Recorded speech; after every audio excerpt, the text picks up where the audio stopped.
오늘 저녁 예배 시간에도 우리 하나님께서 우리 가운데 함께 하셔서 은혜 주실 줄 믿습니다. 베드로전서 후반부의 주요 주제는 고난이라고 할 수 있습니다. 교회를 향한 안팎의 핍박이 극심해지고 있는 상황에서 베드로는 성도들에게 이 고난에 대해서 미리 당부할 필요를 느꼈습니다.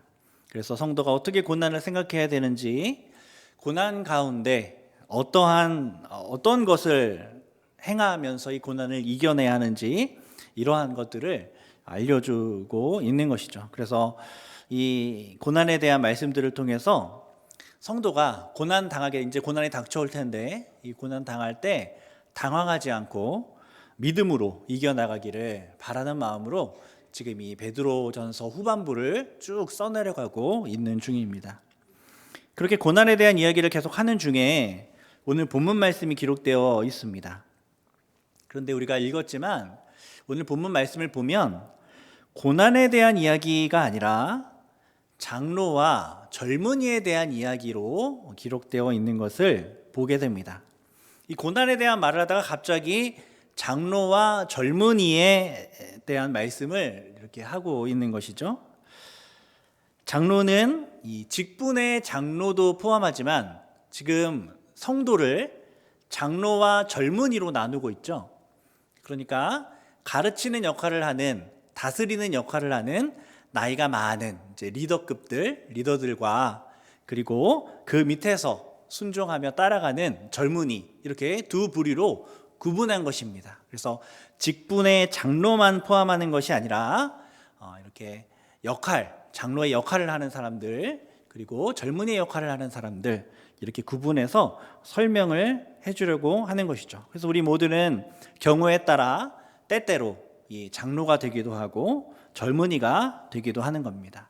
그래서 우리는 오늘 말씀을 장로의 입장에서, 그리고 젊은이의 입장에서 모두 적용하여 받아들일 필요가 있습니다. 베드로가 고난에 대한 말씀을 하다가 갑자기 장로와 젊은이, 이 교회의 질서, 역할이죠. 가르치는 역할을 담당하는 사람, 섬기는 역할을 담당하는 사람과, 그리고 배움을, 그리고 순종을 담당하는 그러한 역할을 담당하는 그런 역할들에 대해서 장로와 젊은이로 나누어서 설명을 하는 이유가 무엇일까요? 고난에 대한 이야기를 하다가 갑자기 이 교회 질서에 대한 이야기를 하는 이유가 무엇일까요?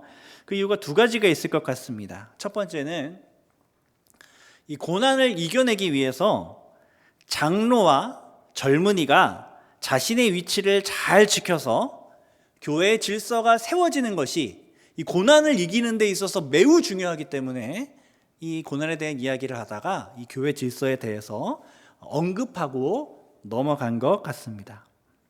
고난은 성도 개개인의 힘으로 감당하기 쉽지 않습니다. 정말 쉽지 않습니다. 아무리 고난에 대해서 많이 알고 있고 성경에서 고난에 대해서 어떻게 이야기하는지를 다 알고 있는다 할지라도 막상 정말 나에게 고난이 찾아오면 감당하기 쉽지 않습니다. 유명한 기독교 변증가이자 기독교 작가인 C.S. 루이스는 고통의 문제라는 책을 통해서 고난에 대해서 아주 탁월하게 다룬 책을 이렇게 저서로 남겼습니다. 그는 누구보다 고통과 고난에 대해서 성경적이면서 논리적인 어떤 사실들을 잘 알고 있는 사람이죠. 하지만 그가 이제 시간이 지나 사랑하는 아내를 암으로 떠나보낸 후에 그는 다시 한번 펜을 들어서 헤아려 본 슬픔이라는 책을 써야만 했습니다. 이전에 고난에 대한 이야기를 썼지만 직접 자기가 고난을 겪은 다음에 다시 한번 고난에 대한 이야기를 쓸 필요를 느꼈던 것이죠. 머리로 아는 것과 이 경험으로 아는 것이 다르기 때문에 그렇습니다. 시험 문제는 알면 맞죠. 시험 문제는 알면 맞습니다. 그런데 고난의 문제는 알아도 틀릴 수가 있습니다. 아무리 알아도 견디기 쉽지 않고 아무리 잘 기억하고 있어도 적용할 수 없기도 합니다. 이 마음이 무너지기 때문에 그렇죠. 고난을 당하면 마음이 무너집니다. 그래서 하나님께서는 우리를 교회로 부르셨습니다. 고난당할 때 곁에 서서 알려주고 위로해주고 다시 한번 상기시켜줄 그런 교회를 우리 가운데 선물로 주셨습니다. 그런데 그렇게 교회가 성도들 개개인을 믿음으로 견고하게 세우기 위해서는, 교회가 이렇게 고난당하는 성도를 품고 그렇게 믿음의 방주의 역할을 잘 감당하기 위해서는 질서가 세워져야 한다는 것이죠. 장로가 장로로서 잘 다스리고 가르쳐야 하며, 젊은이는 젊은이답게 잘 순종하고 따라가야 합니다. 그럴 때 교회는 세상의 친목단체가 아니라 고난 가운데 성도를 견고하게 지켜줄 수 있는 하나님의 도성으로서의 역할들을 제대로 잘 감당할 수 있는 것이죠. 그래서 오늘 말씀 통해서 성도를 견고하게 지켜주는 온전한 교회로 세워지는 저와 여러분 되기를 간절히 소망합니다. 또 고난에 대한 말씀을 하는 중에 이렇게 장로와 젊은이에 대한 말씀을 하는 두 번째 이유는, 장로와 젊은이에 대한 교훈 안에 고난을 이길 어떤 메시지가 담겨 있기 때문에 그렇습니다. 이 메시지 안에 고난을 이길 어떤 메시지가 담겨 있기 때문에 그렇겠죠. 베드로는 여지껏 성도에게 고난이 무엇인지를 말하고 있습니다. 고난이 연단이 된다. 고난은 영광이 된다. 고난의 모범은 그리스도이시다. 그래서 우리는 그 그리스도를 따라 고난 당해야 한다. 참된 고난을 그래서 우리는 받아야 된다. 이런 말씀을 해주고 있었죠. 한마디로 성도가 알아야 할 고난의 신앙이 무엇인지를 이야기해 주었습니다. 고난의 신앙이 담고 있는 가장 핵심이 무엇이냐면 고난 뒤에 오는 영광입니다. 고난 뒤에 오는 영광. 고난을 통해 하나님께 영광을 돌리고 주님의 고난에 동참한 뒤에 주님과 함께 영광에 참여하게 하는 것, 그것이 성도가 가지고 있는 고난의 신앙입니다. 고난의 신앙. 그리고 이 고난의 신앙의 근간이 되는 정신이 있습니다. 자세, 정신이 있습니다. 고난의 신앙의 근간이 되는 것, 그것은 무엇이냐면 겸손입니다. 겸손이 있어야 우리는 고난을 이겨낼 수 있습니다. 겸손이 있어야 고난을 감사함으로 받을 수 있고, 겸손이 있어야 고난 뒤에 하나님께서 높이실 때까지 믿고 순종하며 나아갈 수 있습니다.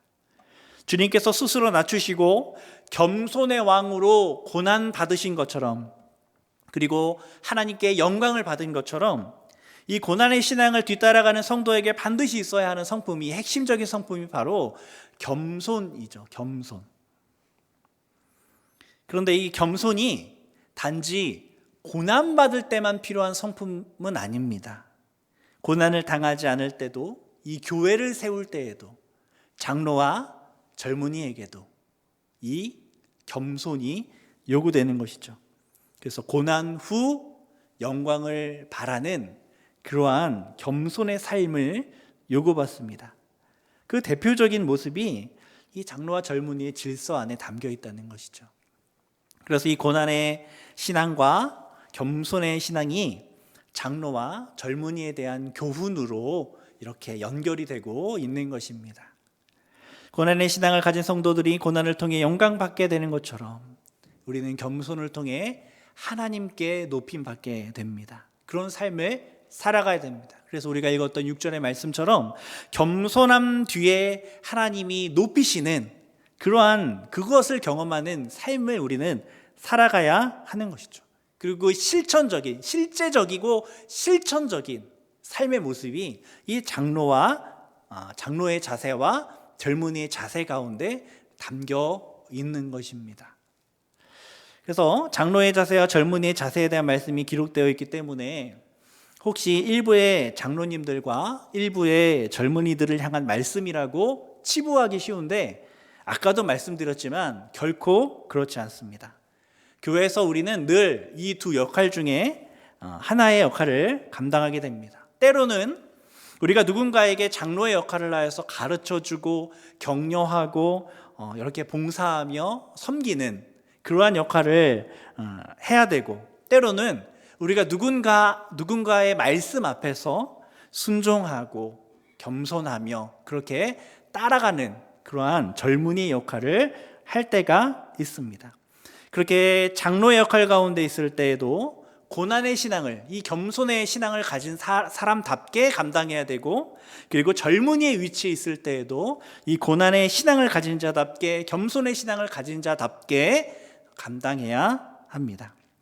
그렇게 잘 감당할 때 하나님이 세우신, 이 교회를 세우신 참뜻에 맞게 그렇게 성도를 고난으로부터 이렇게 지켜줄 수 있는 아름다운 교회로 세워질 수 있는 것이죠. 그래서 이제 본론으로 들어가서 장로들, 즉 가르침과 다스림의 역할을 하는 사람을 향한 그런 어른들에게 권하는 말씀, 그 세 가지를 우리가 살펴보도록 하겠습니다. 첫 번째, 자원함으로 장로의 역할을 감당하라는 것입니다. 2절 상반절 말씀 보면 너희 중에 있는 하나님의 양무리를 치되 억지로 하지 말고 하나님의 뜻을 따라 자원함으로 하라, 이렇게 말씀하고 있죠. 장로들이 치고 있는 무리는 누구의 무리입니까? 하나님의 양무리입니다. 하나님의 양무리. 달리 말하면 하나님께서 가장 아끼시고 사랑하는 그 영혼을 목양하는 아주 막중하고 보배로운 일을 부족한 사람에게 맡기셨다는 것이죠. 참 영광스럽고도 감사하면서 동시에 또 부담이 되는 일이기도 합니다. 영혼을 섬기는 일 우리에게 맡기셨는데요, 사실 하나님께 좀 원망할 때가 많습니다.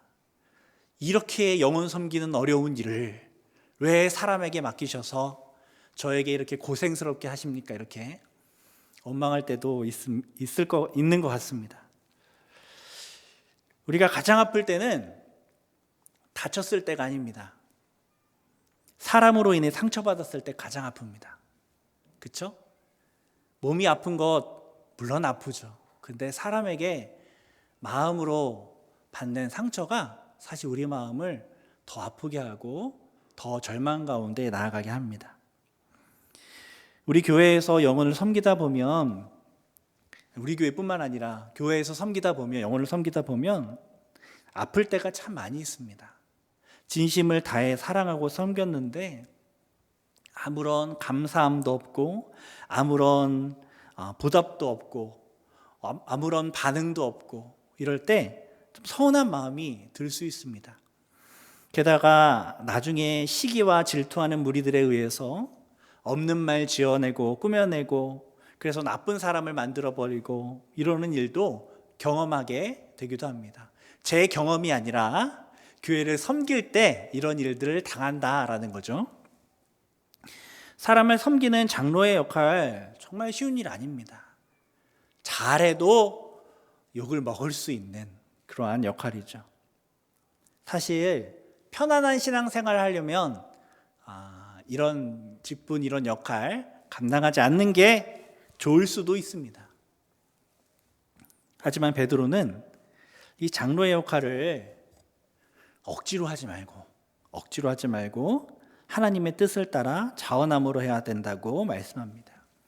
사실 이 단어, 이 문장에 보면 좀 상반된 의미가 같이 쓰여져 있어서 의아합니다. 하나님의 뜻을 따른다는 건 뭡니까? 남이 하는 말을 듣고 순종하는 거잖아요. 수동적입니다. 자발적인 것보다 수동적인 의미가 담겨 있죠? 근데 하나님의 뜻을 따라 자원함으로 하랍니다. 자원함은 능동적이잖아요. 하고 싶은 겁니다. 그러니 두 의미를 합쳐보면 하나님의 말씀에 순종하되 그냥 하나님 말씀하셨으니까 어쩔 수 없이 하는 것이 아니라 자발적으로 순종하라고 그렇게 말씀하고 있죠. 이 상명하복의 전형적인 공동체가 어디냐면 군대이죠. 군대. 위에서 명령하면 바로 하는 그런 군대. 군대에서 선임이 시키면 당연히 후임은 따라야 합니다. 그런데 거기에 자발적인 마음까지 요구하는 건 좀 너무한 거 아닌가 하는 생각을 하게 됩니다. 게다가 이 매일 괴롭히고 힘들게 하는 선임이 무언가를 시켰어요. 근데 자발적인 마음으로 그걸 하라고 시키니까 하는 정도는 내가 이해할 수 있는데 어떻게 자발적인 마음으로 그걸 해야 되는 거지? 좀 의아할 수 있습니다. 일터에서도 마찬가지죠. 상사의 명령에 순종하는 것은 돈 때문이지 자발적인 마음 때문이 그런 것은 아닙니다. 회사에서 자기 일처럼 하라고 부하 직원에게 요구하는 경우가 있죠. 너의 일처럼 하라 이렇게 요구하는 사람은 요즘 젊은이들은 그런 말에 수긍하지 않습니다. 회사에서 자기 일처럼 하는 사람은 오너죠. 오너만 자기 일처럼 합니다. 나머지 직원들은 받은 만큼 자신의 역할만큼 하는 거죠. 그것이 요즘 시대의 상식입니다. 그런 시대 속에서 순종하는데 자발적으로 순종하라는 이 요구가 조금 이상하게 다가올 수도 있습니다. 하지만 이 요구가 과한 요구가 아니라 자연스럽게 이렇게 될 때가 있습니다. 자연스럽게. 어떤 경우일까요? 그건 일을 시키는 명령한 사람을 내가 사랑하고 존경할 때입니다. 그 사람을 내가 사랑하고 존경하면 그 사람이 하는 명령을 자발적인 마음으로 하게 됩니다. 사랑하는 연인이 부탁하면 자발적인 마음으로, 기쁜 마음으로 이 일들을 감당하죠. 너무너무 존경하는 선생님이 나에게 부탁하면 나 같은 곳에게 부탁해 준 것만으로도 감격하면서 자발적으로 그 일을 하게 되죠. 그분의 말이 옳다는 확신이 있기 때문에 그렇습니다. 그런 자발적인 순종이 우리에게 양무리를 치는 목자, 장로들에게 요구되는 것입니다. 우리가 하나님을 사랑할 때 우리의 섬김은 억지로가 아니라 자발적인 순종이 됩니다. 믿으시죠? 우리가 하나님 사랑하면 우리의 섬김이 억지로가 아니라 자발적인 마음으로 섬기게 되는 것이죠. 만약 억지로 우리가 어떤 섬김의 일들을 지속하고 있다면 우리는 스스로 점검해 봐야 합니다. 나는 하나님을 사랑하는가? 하나님을 사랑하면 하나님이 시키신 일을 자발적으로 하게 되는 것이죠. 바라기는 교회와 가정과 또 삶의 터전에서 이렇게 섬겨나갈 때, 리더의 역할을 감당하며 섬겨나갈 때 사랑함으로 자발적으로 순종하는 우리 모두가 되기를 소망합니다. 또 섬기는 사람들 장로에게 권면하는 두 번째 말씀은 2절 하반절에 나와 있는데, 더러운 이득을 위해서 하는 게 아니라 즐거운 마음으로 기꺼이 하라. 즐거운 마음으로 기꺼이 하라. 여기서 더러운 이득을 위하여 라고 번역된 단어는 이 부끄럽고 추하고 상스러운 그런 이제 의미를 가진 단어랑 얻다라는 단어의 합성어입니다. 합쳐 있는 단어입니다. 즉 혐오스러운, 부끄럽고 추한 상스러운 욕심을 가지고 부끄러운 이득을 취하려고 라는 의미를 가지고 있죠. 부끄러운 이득을 취하려고 섬기지 말라는 거예요. 생각해 봤습니다. 섬기는 사람들이, 영혼을 섬기는 사람들이 영혼을 섬길 때 무슨 혐오스러운 욕심이 있고 부끄러운 욕심이 있을까, 이런 생각을 해봅니다. 과연 베드로는 뭘 염두에 두고 이런 표현을 썼을까 곰곰이 묵상해 보았습니다. 그러다가 가정이 생각났습니다. 가정에서 부모는 교회의 장로의 역할을 감당하죠. 잠시 사고가 있었는데 죄송합니다. 가정에서 이 부모가 교회의 장로의 역할을 이제 감당하게 되는데, 그렇다면 가정에서 부모가 자녀에게 갖는 부끄러운 욕심은 뭘까요? 부모가 자녀에게 갖는 부끄러운 욕심. 부모의 못다 이룬 꿈을 강요하는 겁니다. 그렇죠? 내 뜻대로, 내 방식대로, 내 고집대로 아이를 지도하는 겁니다. 가정에서 아이를 돌보다 보면 저도 자꾸 잊어버리는 사실이 있는데, 이 아이가 내 소유가 아니라는 걸 자꾸 잊어버립니다. 이 영혼이, 이 아이가 하나님이 나에게 맡기신 영혼이지 내 소유, 내 아바타가 아니라는 거죠. 그 사실을 잊기 때문에 때때로 그 귀한 영혼에게 화를 쏟아부을 때도 있고, 부모의 못다 이룬 꿈을 강요하기도 하고, 과도한 욕심을 아이를 향해 가지게도 됩니다. 교회에서도 마찬가지라는 거죠.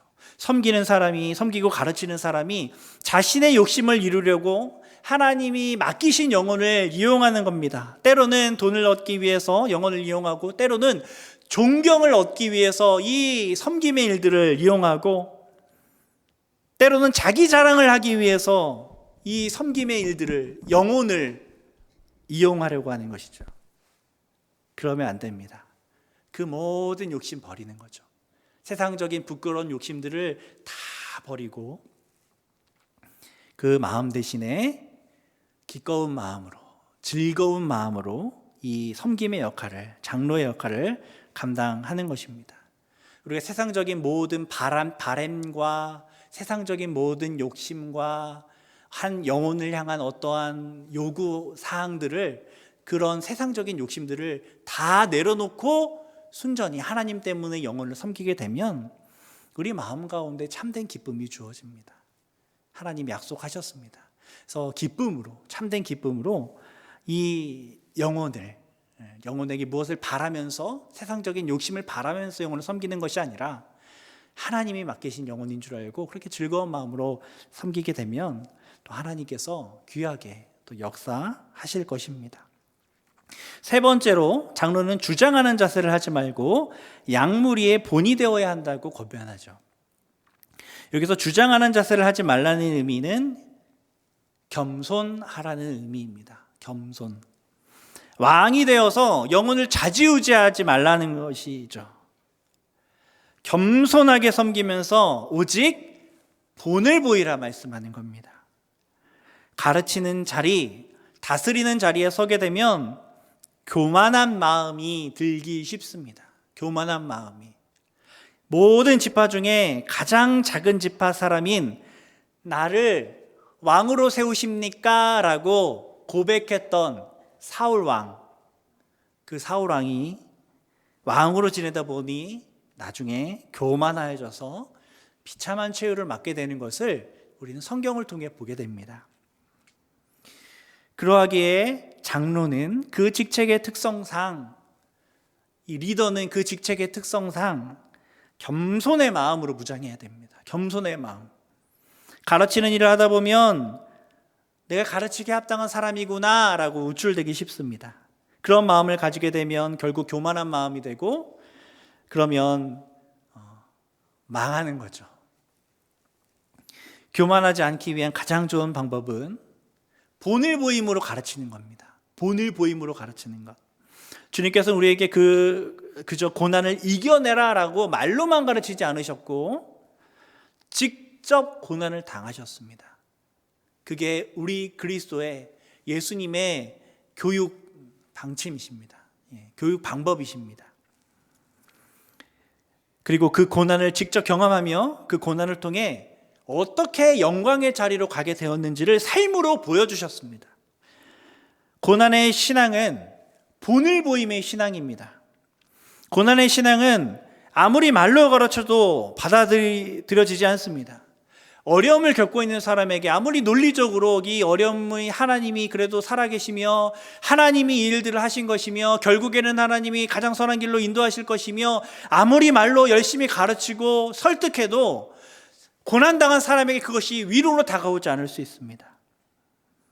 하지만 어려움을 겪고 있는 사람에게 동일한 어려움을 겪은 리더가, 그것보다 더 큰 아픔을 겪은 리더가 찾아가 자신의 경험을 나누어 놓는다면 그것은 참으로 위로를 받게 되는 방편 중에 하나가 될 것입니다. 이와 같이 고난의 신앙은 장로로 하여금, 섬기는 사람으로 하여금 자원함으로 섬기게 하고 즐거운 마음으로 섬기게 하고 본을 보임으로 섬기게 합니다. 이 고난의 신앙이 아까 말했던 것처럼 장로들에게만 적용되는 것이 아니라 장로들에게 배우는 젊은이들에게도 적용될 수 있습니다. 베드로는 젊은이들에게 두 가지를 요구하죠. 하나는 순종, 또 하나는 겸손입니다. 사실 이것이 앞에 말한 장로들에게도 동일하게 적용되는 핵심이라 할 수 있습니다. 5절 말씀 보면 젊은 자들아 이와 같이 장로들에게 순종하고 다 서로 겸손으로 허리를 동이라. 하나님은 교만한 자를 대적하시되 겸손한 자들에게는 은혜를 주시느니라 말씀하죠. 이 젊은 자들에게 어떻게 시작하냐면 이와 같이 장로들에게 순종하라 이렇게 가르칩니다. 이와 같이. 그럼 전에 설명하던 것과 같이라는 의미이겠죠. 즉 장로들과 같은 원리로라는 겁니다. 장로들에게 말했던 것과 같이 젊은이들도 라는 의미죠. 이와 같다는 겁니다. 고난의 신앙, 고난당하고 뒤에 영광을 얻는 신앙, 겸손한 뒤에 하나님께 높임받는 그 신앙, 그게 장로들에게 요구됐던 것처럼 젊은이들에게도 요구된다는 것입니다. 겸손한 뒤에 하나님께 높임을 받습니다. 순종은 겸손의 열매입니다. 순종은 겸손의 열매입니다. 그러하게 순종하는 사람은 반드시 하나님으로부터 높임을 받게 되어 있습니다. 그것이 하나님이 약속하신 성경의 진리입니다. 성도님들 중에 목회를 하다 보면 성도님들 중에 정말 깜짝깜짝 놀랄 정도로 순종하시는 분이 계십니다. 이 말씀을 준비하다 보면 이 설교자가 예상한 것을 넘어서서 반응을 보이는 경우가 있어요. 말씀을 준비했지만 그렇게 그냥 성경 이야기하기에 설교자도 그렇게 마음 쓰지 않고 이렇게 했던 이 말씀을 전함을 듣고 성도님들이 굉장히 그 말씀에 철저히 반응하게 되면서 이 목회자로서 깜짝 놀라게 되는 경우가 있습니다. 그래서 그 말씀 듣고 엄청난 결단을 하시고 많은 것들을 포기하시며 그렇게 하나님의 말씀 앞에 순종하는 그 성도님들을 보게 됩니다. 그런 엄청난 순종의 모습을 보이는 성도님을 제가 이렇게 보면서 두 가지 생각을 하게 됩니다. 첫 번째는 목회자로 말을 조심해야 되겠다 생각을 합니다. 너무 순종을 확 해버리시니까 정말 조심해야 되겠다. 그리고 또 하나가 더 큰데요. 저 성도님들 천국에 가면 하나님께 얼마나 큰 칭찬을 들을까 하는 생각입니다. 저렇게 내가 놀랄 만큼 순종하시는데 하나님 보시기에 얼마나 미쁘실까. 영적인 눈을 뜨고 보면 순종해서 나쁠 거 하나도 없습니다. 그렇죠? 하나님 보시기에 순종하는 사람 얼마나 귀하겠습니까? 어떻게 보면 성도 입장에서는 설교자보다 설교의 내용이 더 중요합니다. 그렇다고 설교자가 안 중요하다는 건 아니고 설교자보다 설교의 내용이 더 중요하다는 거죠. 설교자가 정말로 하나님이 기뻐하는 종이든 아니든 그 설교의 내용이 하나님의 말씀이라면 그 말씀에 순종하는 것이죠. 설교자에게 순종하는 것이 아니라 하나님의 말씀에 순종하는 것입니다. 다윗은 사울이 현재 어떤 영적 상태인지 상관없이 그를 하나님의 기름 부음 받은 자로 알고 하나님은 그런 다윗을 기뻐하셨습니다. 마찬가지입니다. 성도가 교회에 선포되는 말씀에 믿음으로 순종하였다면 그것이 하나님께 큰 기쁨이 되는 것이고 성도에게 말할 수 없이 큰 복이 되는 것입니다. 어쩌면 하나님이 그 복을 성도에게 주시고자 말씀하시고 순종을 요구하는 것인지도 모르겠습니다. 그렇기 때문에 겸손한 마음으로 순종하는 사람은 반드시 하나님이 높여주십니다. 반드시. 사랑하는 성도 여러분, 베드로는 마지막으로 6절에서 그러므로 하나님의 능하신 손 아래에서 겸손하라. 때가 되면 너희를 높이시리라 말씀합니다.